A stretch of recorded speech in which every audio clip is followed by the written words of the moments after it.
ஒரு ஜாதகர் எப்படிப்பட்டவர் அப்படின்னு நமக்கு தெரியணும் அப்படின்னா, அது ரொம்ப சிம்பிள்.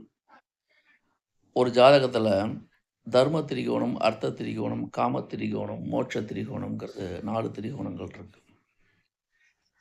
இந்த திரிகோணங்கள்ல லக்னம் எந்த திரிகோணத்தில இருக்குன்னு பாருங்க.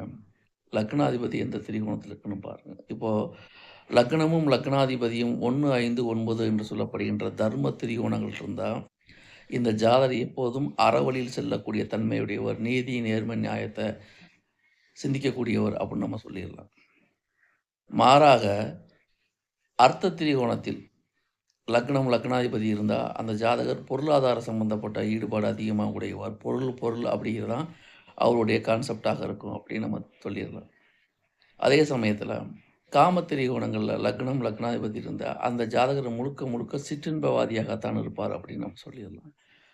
அதே சமயத்தில மோட்ச திரிகோணங்கள்ல லக்னம், லக்னாதிபதி இருந்துட்டா, அந்த ஜாதகர் சராசரி வாழ்க்கையிலேருந்து கொஞ்சம் வித்தியாசப்பட்டு இருப்பவர் அப்படின்னு நம்ம சொல்லிடலாம்.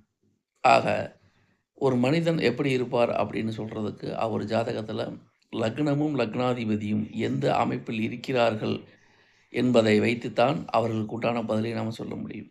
இப்போ லக்னம் ஒரு திரிகோணத்தில் இருக்கு, லக்னாதிபதி ஒரு திரிகோணத்தில் இருக்கா, இதில எது அதிகம் வலிமையா இருக்கோ, அதோடைய டாமினேஷன் தான் ஜாதகர்ட்ட அதிகமா இருக்கும். இப்போ லக்னம் வந்து தர்ம திரிகோணத்தில் இருக்கு.